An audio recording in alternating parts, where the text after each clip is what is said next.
My teachings in business energetics are simplified into two archetypes within ourselves. Logician, the aspect of ourselves that know how things are supposed to work. And then magician consciousness. It's the soul or that higher aspect of us that whispers to us. Lenka Lutonska is the brilliant creator of Business Energetics, a globally recognized coach who has guided thousands of entrepreneurs across more than 180 countries. If your desire is real in your heart, that is the universe talking to us how it wants to express itself through us. What's been the hardest part of your growth? Birthing the most powerful leadership is not a straightforward line. Failure is part of it. So I had to embody that it's okay to not succeed 100% in everything we do. There are opportunities that come your way just out of alignment. A few questions I ask consciously. Am I going to compromise? If there's even a little bit of compromise, it's not opportunity worth taking, no matter how glittery. As women trying to create a rich life, what's it looking like for you? It looks like...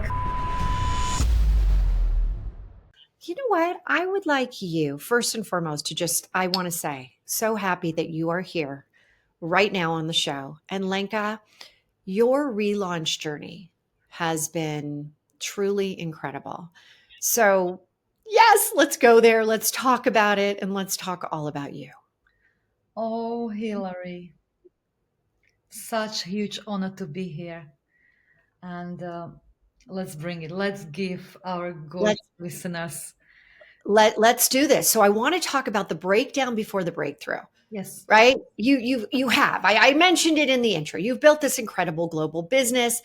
But again, I want to start before the success or the moment everything actually relaunched, fell apart. And you said that you have been like multiple relaunches. And that's what I love. But let's talk about the one that's the most significant. The one that's most significant happened around the year, between years 2012 and 2014, leading to 2015. During those 2 years that I call the dark night of my soul. And it happened as a result of my first business being folded, losing my first business, if you like, because I had a mentor and potential business partner that was, without my knowing, a corporate psychopath.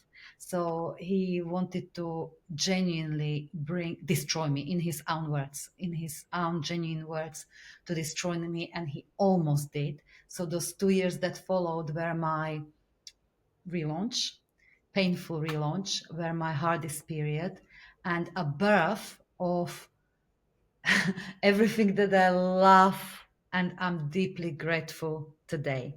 So that's what I consider is to be my main one. Of course, yes. So it's interesting. It's interesting you just said, and I'm deeply grateful today.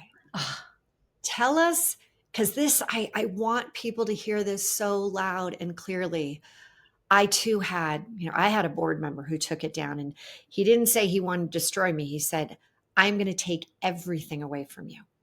I'm like, pretty much destroy. But those were his words. I'm going to take everything. And we do rise. And again, your comment, like, where are you? Like, just, and we're going to go back still, but where are you in thinking about it, in reliving it? Well, today, what I'm grateful for, what I'm grateful for. I mean, that my words can't explain the richness of life and impact. For me, it's important. Yes, what for many of us are. We're driven to make an impact, the real difference. We want to give, but also we want to receive. We want to be generously rewarded, and I created that. I live my purpose. Woman by woman, man by man, spiritual entrepreneur by spiritual entrepreneur, through business energetics, because of that relaunch, because of that, thanks to that blinking psychopath. It was part of this, thanks to that relaunch.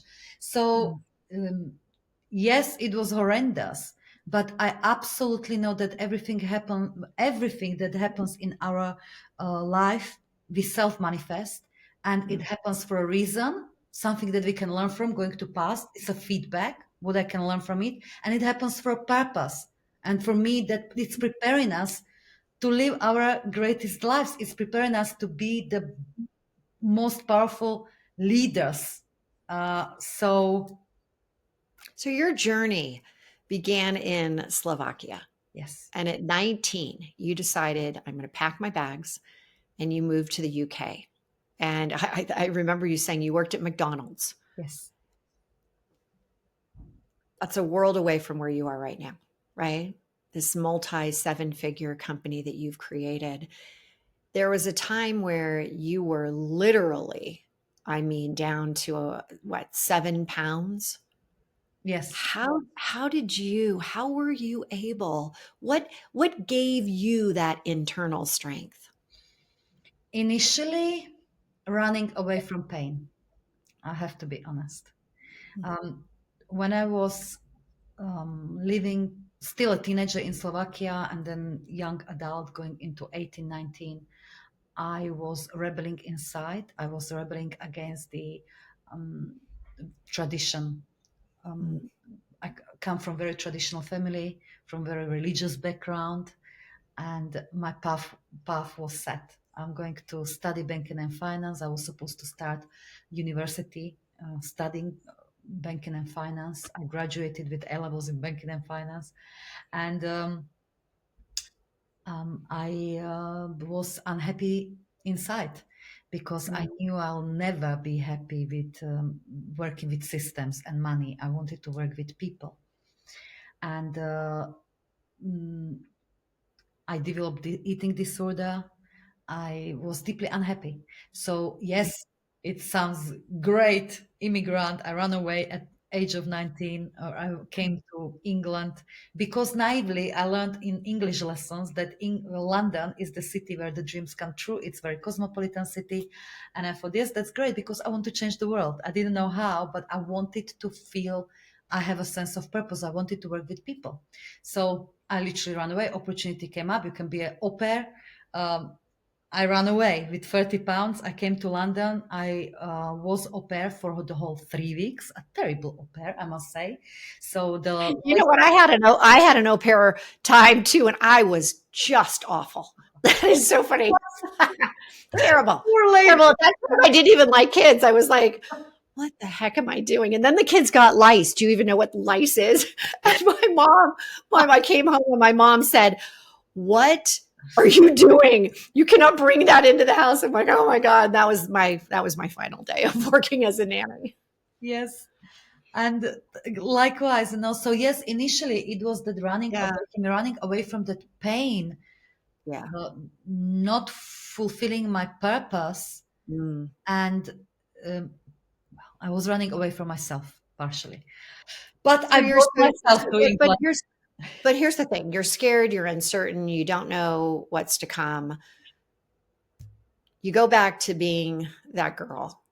And then you look at the woman you've come, and we're highlighting you in the book, Relaunch into an iconic impact millionaire, female millionaire.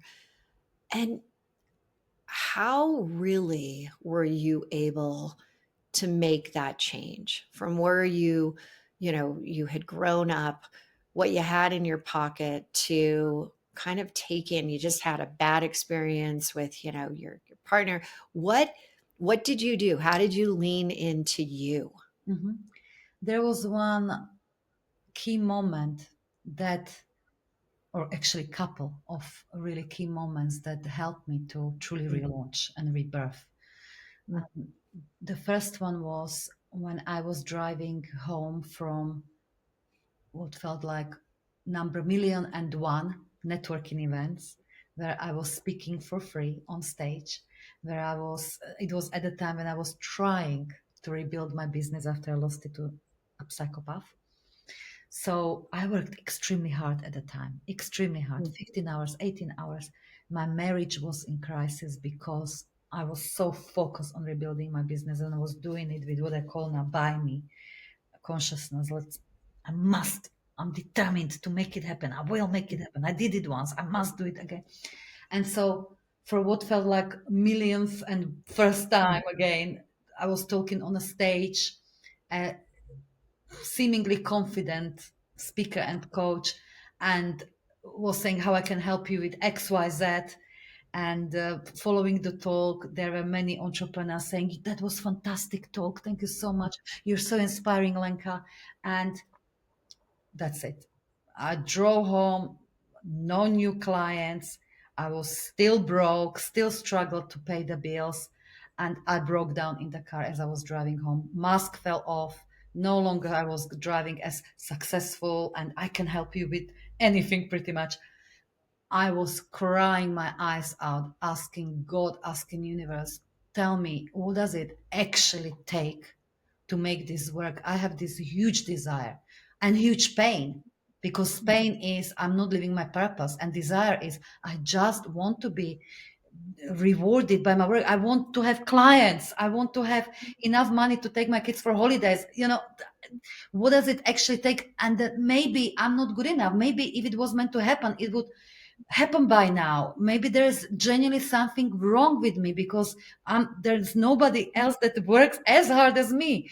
And I've heard, Oh, so you really started to go into oh yes, fear and oh yes, self-doubt, oh, limiting it beliefs. was a moment of hopelessness. But you know what, Hilary, in that place of hopelessness, it was that inner voice that it felt like God's voice that said, I would not lie to you. As in, if you have that authentic, real desire of your heart, I would not plant it there if you are not meant to live it. It's real. I felt it viscerally. I can't say this message verbatim, what I heard exactly, but I felt it viscerally. Essentially, message that said, if your desire, what you're dreaming about, what you're devoted to, is real in your heart, not because I want to prove myself, not because I want to, because everyone else is doing it, because it's coming from my heart. It's Yeah. that is our soul talking to us, who we're meant to be. That is the universe talking to us, how it wants to express itself through us. So wait, there's people out there right now that are, okay, Lenka, I'm not having those voices. I'm not, the universe isn't talking to me. God's not talking to me. Spirituality, I'm not even really clear about. What do you say to them that want to move into that next level of, maybe not even success, just get me break even there. I just want to get to the point. How do you get them? Because I know you work business energetics is your claim to fame and what you do so well. And you talk about energies, the strategy, frequency, the business plan. But that moment that you had, and I had one of those too. Mhm, Mine was in a car driving mhm, up with the drive with the garage door where I heard me screaming, I'm done in this conversation that I had. And it came from a yeah. higher place, my wise woman. But how do you help people who haven't had that moment, that Mhm. epiphany, that connection? Um, Open yourself up to it, meaning just open the door ever so slightly, because the truth is, the universe, God, call it what you like, the higher self, soul, that higher aspect of ourselves has been talking to you every moment of the day. But we get clouded by logic, but what we know. Mm, In my teachings in business energetics, I simplify this playfully into two archetypes within ourselves. Logician, the aspect of ourselves that has got a solid experience, and we know how things are supposed to work. We've got our memories, we've got our learned data, we pick up things from our environment and so forth. That's our logician, logic, programmed mind, and so forth. And then the other aspect of ourselves, the same polarity, is magician consciousness. It's the one that is coming from within it, and it's the soul, or that higher aspect of us, that whispers to us, you can be more, you can do more, you can have more. But we learn from when we are little girls, that you've got to mm, listen, you've got to be logical, you've got to be responsible, you've got to be taken seriously. I mean, this was one of my limitations. I just wanted to be taken as professional in mm. corporate circles and serious, so I couldn't talk about soul and dreams, and let alone believe my dreams. So but we all have that. We have all access to magician consciousness, to that higher self. We just want to open that doors gently. So perhaps it starts with this presupposition. It's not necessarily we need to believe that it's real, just presupposition. What if I just placed myself temporarily in universe where anything is possible, anything is possible for me, anything is possible for me now? What would my heart choose here? What would I choose to do, be, have? Just start tapping into that intelligence in your heart, into that authentic desire. And whatever shows up there, again, presuppose. You don't need to know. Nobody Right. knows. You choose to believe. Just play that Mm. game, that it's real, that this already pre-exists, and see where it takes you. It will take you where all, let's say, super successful, innovative entrepreneurs and leaders in the world are going, and that is using that fully creative consciousness. I use often Steve Jobs as example. That's what he was tapping this. If anything was possible, what would I choose? With his iPad, nobody asked him with logic, Steve, please, can you invent something that is bigger than iPhone, smaller than computer, tablet? Can you please? Nobody did that. He just was tapping, continued to creative consciousness over here and created that need through that power is hidden in the authentic desire. And that's how I believe we have. I get it. It's not easy to just believe that, but we can all open the door and all start fostering our creative consciousness, right? So let's talk about that, because I like how you said logician, the logic side, very much left brain, the magician, very much right brain creativity. But there's still this element out there of people constantly saying, I'm stuck. I feel so stuck. Yes. And you're saying, presuppose and imagination. Yes. So can you give us some steps? Like, what would you do if I'm sitting here and I'm coming to you and I'm saying, I'm Lenka, I'm really stuck right now. I don't know what I should be doing in my business. How would you help me? I love this question. So I will give you one example, so personal story, how this difference between the logician consciousness and magician works, and then the tangible steps. So I was inadvertently, without knowing, I fell into this logician consciousness. I'm stuck. What do I need to do? When I first launched my book, Business, Energetic Selling and Marketing, I put everything into writing that book. That was back in 2019 and 2018 when I was writing it, launched it in 2019. And I put everything, my life work into that book. And of course, because I wanted to give it the best chance to do it, to make it its full impact, I, Mm. I hired huge marketing agency, the one that was working with one of the biggest companies in the world. So I hired them to help me to put this book into market, to do advertisement and so forth. And so I committed to pay each month this big hefty agency fee plus advertisement fee in 5 figures. So multiple 5 figures were going out every month to make my book work. And few weeks in, and it was started to be obvious to me that, oops, we're in loss, whatever was supposed to happen is not happening. And I went into this, I'm stuck, I don't know what to do. Okay, let's fix it. This is what logical human mind will do. Let's fix this. Let's optimize. Let's find a way. What do we need to tweak? Uh, let's work it out. And I need to give them more time, of course. And we need to, so from week to week, we had meetings with agency, but also in my business, the team meeting. What do we freaking need to change and shift and optimize? Logic. Um, and this went, I should be ashamed to say it, but I'm human. This went on for months.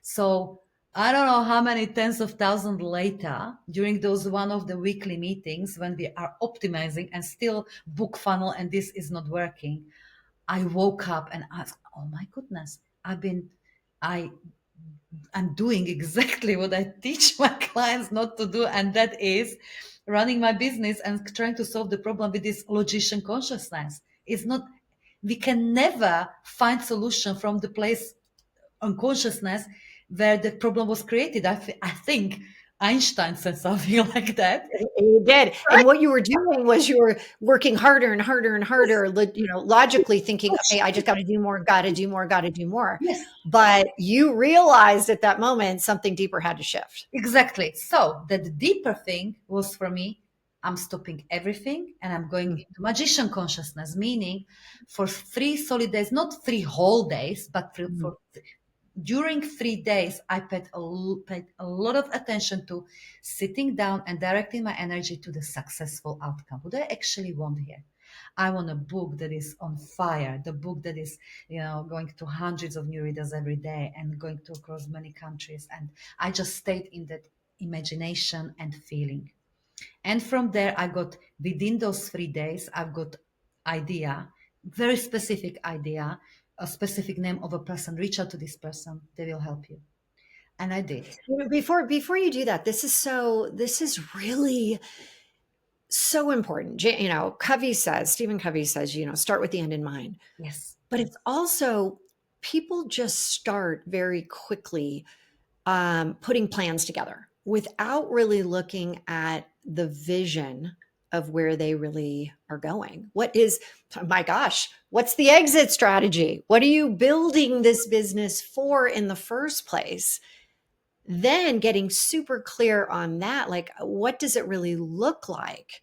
And then you take it all the way back to, all right, here I am. How do you get from here to there? What are kind of those initial steps? It's so important. I so like valuable insight you just gave. There's another area that I want to make sure that we touch on, which is, you talk often about being more instead of doing more. And I think that this is exactly what you're saying right now, is the doing. You're doing do, and nothing, do more, do more, do more, do more.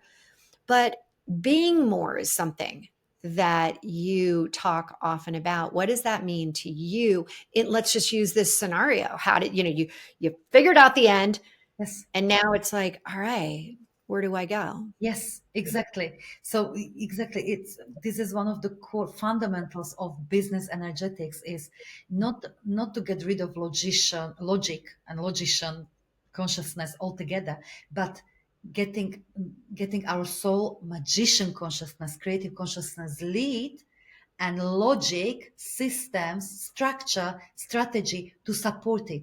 So this is where the big shift came for me, and it shifts us automatically into more beingness. It invites us to slow down.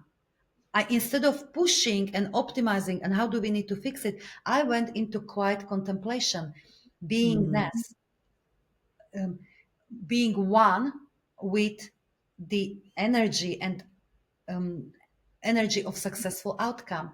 And this is where we are priming our intuitive intelligence, where we are opening our awareness to be able to receive, perceive the most potent ideas, strategies, connections, and so forth that are connected to that successful outcome. So that was happening before. The name of the person, reach out to this specific person, they will help you.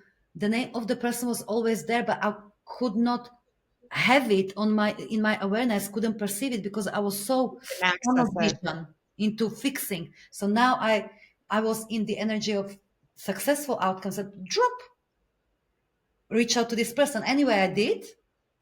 Within 1 week, the book funnel was profitable, and then it went like wildfire. So That's awesome. And so I want to say something. A lot of times when you look at social media, it's like this whole highlight reel. It's like, woo, everything is so great, so great, so great. But when you really pull back from all the stages you've done, the clients, the brand, it all looks so great. But I think growth often comes with some major challenges like burnout, loneliness, identity loss, because you're going, and it becomes like everything. What's been the hardest part of your growth for you? Sometimes that's an amazing question. The first thing that came to my mind, what was the hardest part of this growth? Sometimes feeling like a fraud when I was in my humanity, when I was going through another, maybe smaller rebirth. Because you're quite right. The birthing the most powerful leadership and business and so forth is not a straightforward line ever. And that contrast, that what we call sometimes failure, that it didn't work out, that lower month, that whatever it might be, is absolutely part of it. It's as important as those huge wins and huge successes. It's part of it. But for me, I think it was the most challenging part to learn that even in those failures, I am that's the source of my power. So, for instance, I when I was running my first in-person event, initially I committed to 100 women, and initially it looked like I'm going to have 10 women in the room instead of 100, and I was so scared. What's going to happen for me to turn up in the room? What are those clients going to think of me? Plus, I was scared that this is going to ruin me financially. But Mm. it's that sense of what they're going to think of me if they see me failing was a big one for me. So I had to really work on that and embody that few times, that actually it's okay to not succeed 100% everything we do. I'll never I can show up in that room even with 10 clients or 5 clients instead of 100, as powerful and strong, and teaching them, hey, this didn't work out exactly how I wanted it, and good for you, you have more attention, and I'm never gonna be that woman who is not willing to say yes to something big like this. I did that. I organized that. We learn so much Yes, from those times where you think you're going to have, 100 and you end up with 10 in the room. exactly. And I love that you don't look at it. It's not a failure. It's a learning experience. But there are opportunities that come your way that sometimes they're just out of alignment, but but maybe the revenue stream, maybe the outcome, you're like, oh, it could be good. How do you, knowing that you work with energy and you've got business energetics, how do you really lean into like, okay, I shouldn't do this, this is out of alignment? Do you have signals in your body? Signals in the body, and even a few questions I ask consciously. Yeah, now, What are those? yes, those questions are: is this opportunity going to extend my voice? In other words, will my voice be fuller, or is it going to dim my voice? Is it going to increase my personal power, or lower my personal power? So Is it going good. to increase my flow, or lessen my flow? Am I going to compromise my flow, myself, my power, my voice somewhere? Because if there's even a little bit of that compromise, it's not opportunity worth taking, no matter how glittery. And yes, I'm talking, of course, from experience, as well as I know we met many clients, perhaps, that it's easy to get caught up in a glitter. Yeah. Yeah, talking about compromise, this is interesting. You've got three boys that you're raising right now. You're obviously leading this huge global company. You're holding space for women all over the world. How do you actually navigate this between being a nurturer and being the badass leader you are? The best I can. Thanks for being so honest there, because as I'm saying it, I'm like, hell, how would you respond to that? Yeah, I mean, I got 5 kids. I get it. The best I can. Yeah. Earlier on, I learned to create a boundary. I told my boys to create boundary. Mommy is working now, so I need a space. It's even office space. So that helped me, because I never had an issue really that I can't now, or anything like that. So that really helped. Over time, I will say this is looking back, I still have a little bit of regret. I can't even say, can't even believe I'm saying it. But looking back, if I was a little bit more in business energetics, a little bit more, I can have it all.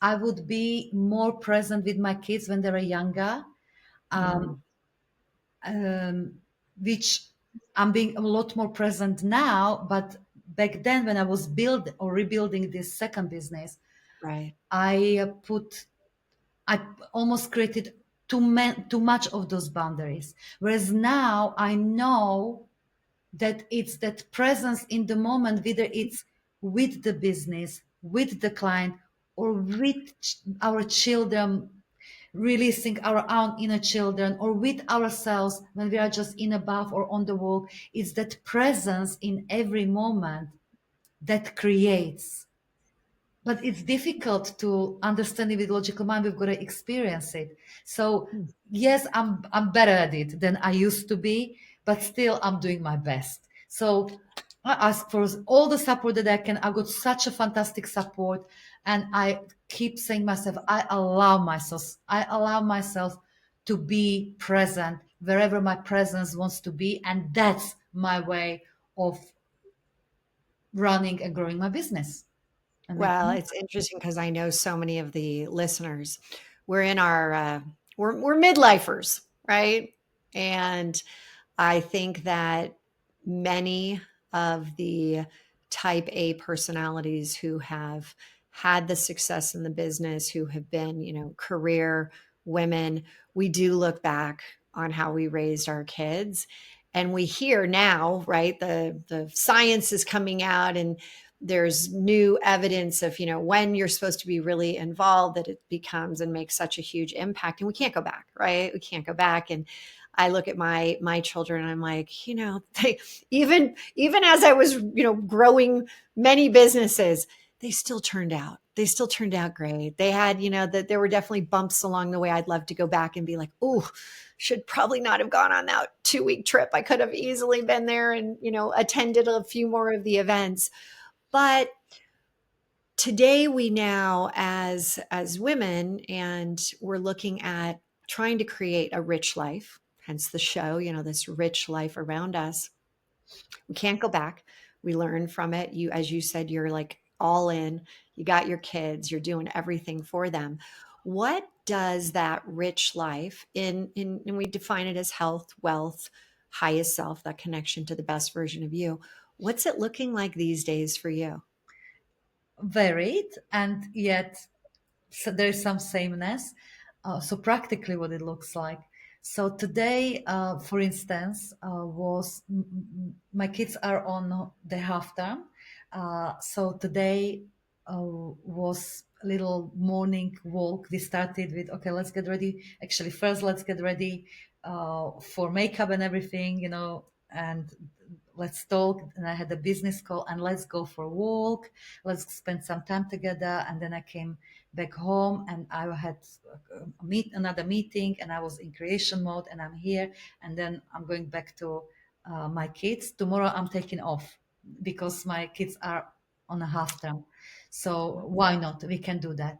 But it looks like freedom to choose to me.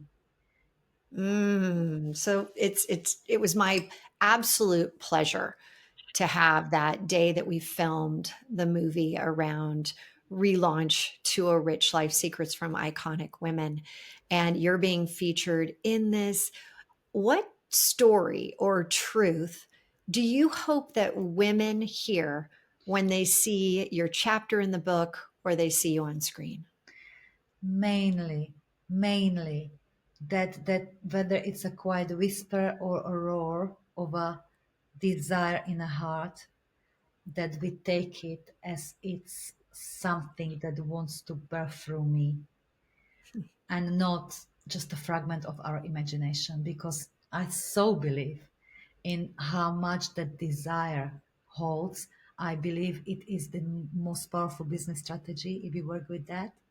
I believe it's the most powerful life navigator. I believe it's the beginning and end of everything. So I think mainly it's my desire that that's what the gorgeous readers, viewers, listeners, the audience will pick up from my story.